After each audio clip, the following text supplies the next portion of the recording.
The following is a conversation between Matías De Stefano, referred to as me, and his higher self, referred to as I am. The subject is the emotional aspect of the solar plexus chakra in Libra. It is dated 17th of October 2020. Me.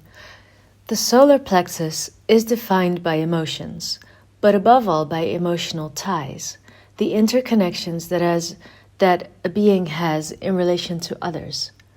We have spoken at the time that the links we have with the external world build what we call personality, and that they constitute what we know as the ego inside, the self, which makes or differentiates one individual from another. We described at the time what the aspects of the ego are, but now I wonder, if the emotional bonds are what generate the personality that nourishes the ego, then is the ego a construction of the soul? I am.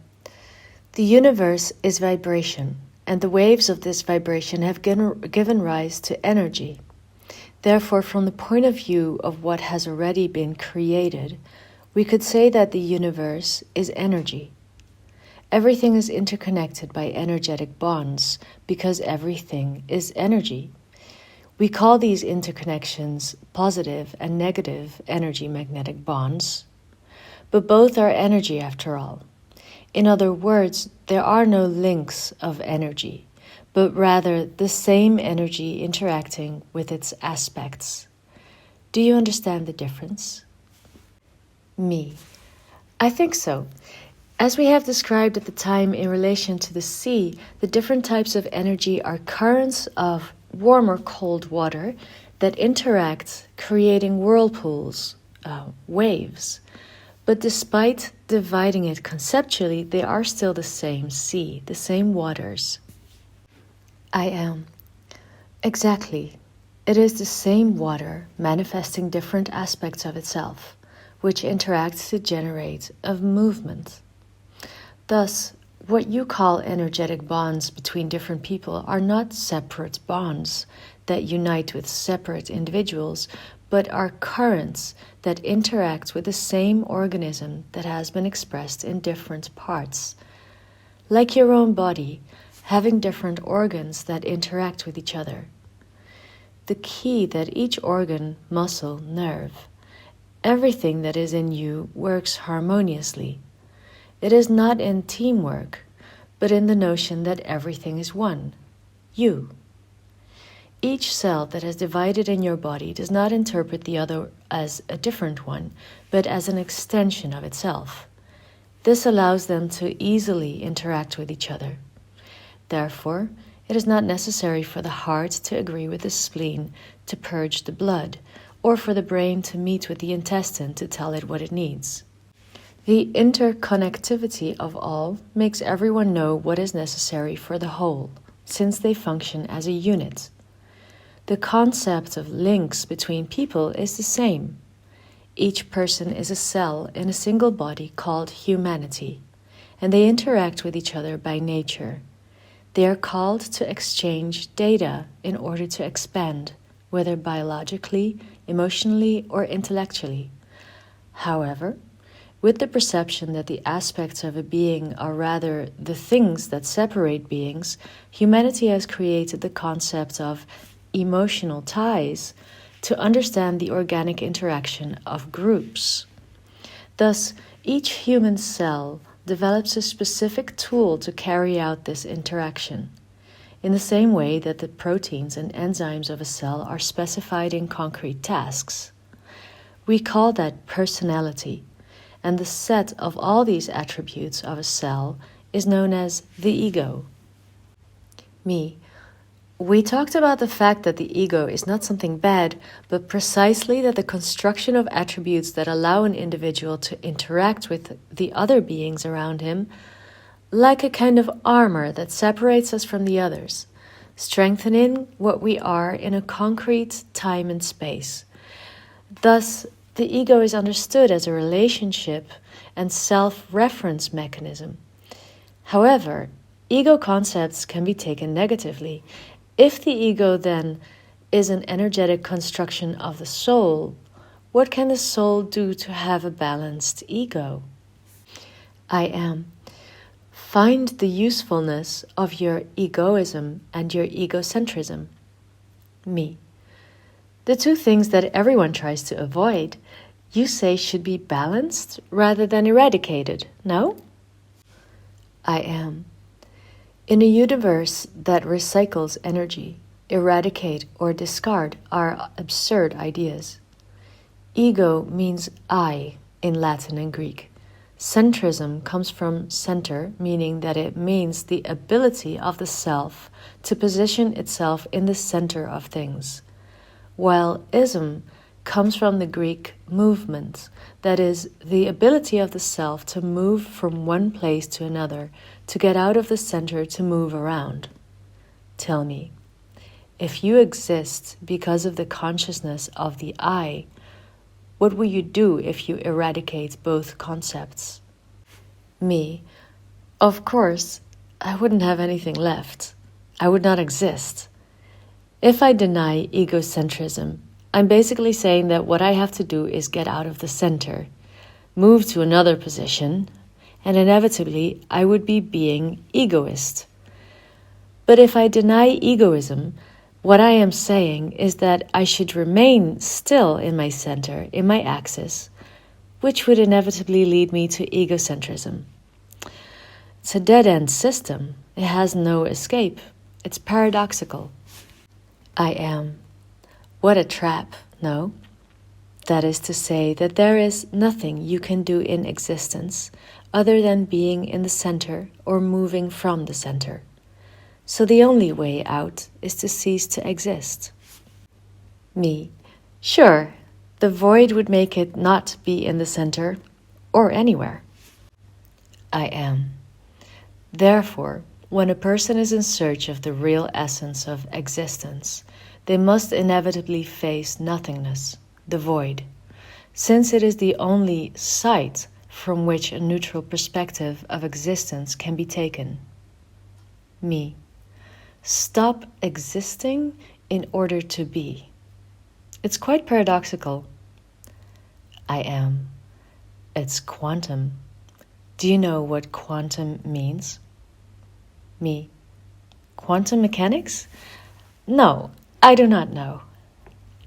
I am.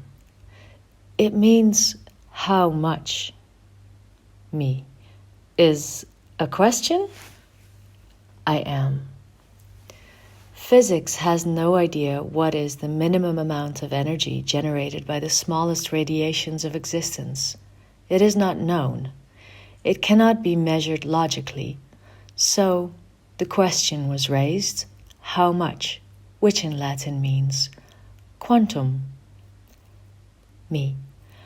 So quantum physics, the basics of our current scientific revolution and foundation of our intelligent technologies, foundations of the future, is based on the doubt and uncertainty of physics itself? I am. Exactly. The universe is a paradox in itself. For this reason, you cannot be decisive when it comes to conceptualizing something as bad or good, in everything and nothing. So let's go back to these two negative human concepts from which you paradoxically want to escape and cannot do so. And we are going to understand it from the first cell that divided in your body by the process of meiosis. Meiosis comes from the Greek words meion, meaning less, and sis, meaning action. That is, divide, subtract, split in the middle. It is used to refer to the division of a diploid cell, which has 2 chromosomes from mom and dad, into other haploid cells, which have only 1 chromosome each. This is the origin of an individual and unique living being. The first cell is a whole in itself. It is a center, unique. For this reason, this cell is called egocentric. As cell division occurs, the central potential moves by multiplying itself, generating the expansive movement that we will call selfish cells. Your life arose from self-centeredness and was made possible by selfishness. Me. It's like crazy to think that every living being was born from self-reference. I am. And you can corroborate it based on something very natural. The only thing that the organism seeks is to survive, to try to remain united and safe for as long as possible. Your whole body works in a selfish and self-centered way. Biologically, your body defends you from the external and generates all the needs in order to satisfy the self. Eat, sleep, pleasure, fun, the 4 pillars of survival, which basically requires a child. And that is in charge of the oldest brain in the center of your head, which you call reptilian. Me. We all have a reptilian inside that reminds us of basic needs and makes us self-centered in seeking to satisfy our personal needs, and selfish in seeking to expand to obtain greater resources for oneself over others. I am. That is biological nature. Then comes the culture, the soul, the emotion, the notion that survival is ensured by working together, in a family, in a group, in a society, sharing values, bonds in exchange. Thus, emotional bonds are another way in which the being survives with greater security, in which he realizes that what he used to do for fear of dying, he now does for the love of living. He eats sharing with others, sleeps with loved ones, finds pleasure in making love, and has fun with loved ones. This is when egocentrism and selfishness come to take on a negative connotation, as it is said, thinking of yourself will not help you get very far. You must think of others. Me. Love your neighbor as yourself. I am. This is how the religious traditions that unify the peoples as a single force are based. Me. But is that wrong? I am. Oh no, that's perfect. If it weren't for the fact that on that journey they destroyed the idea of the ego until it shattered to pieces, thus destroying the integrity and attributes of each individual that makes up the community. A body has achieved its great capacity to live thanks to the internal capacities of each cell to awaken its own potential. It is there that the next step begins, the mental or spiritual process of being. Here the mind realizes that the soul has been dedicating its life to interconnectedness with others in order to survive, losing its center and its own vital force. Thus, the path back to the center begins, the search for the axis of being, meditation, self-reference, this time with greater awareness, not from the basic reptilian needs, nor from the need to belong to the endocrine system, but from the ability of the gray matter to see neutrality, to rationalize the individual within the group, and to decorate it philosophically. He stops calling it egocentrism and calls it essence.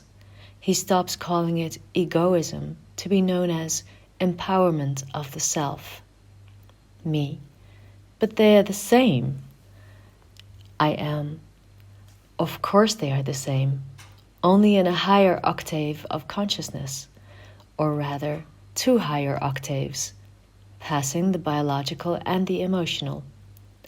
There he finds the spirit and recognizes egoism as the pronoun I, and egocentrism as the verb I am. Me. Both of us. I am.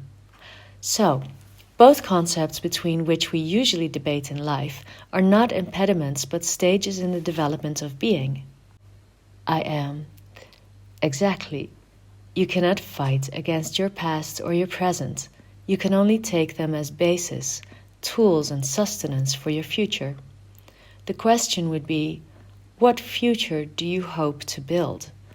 Will you continue to base yourself on the needs of the body, or on the bonds of the soul?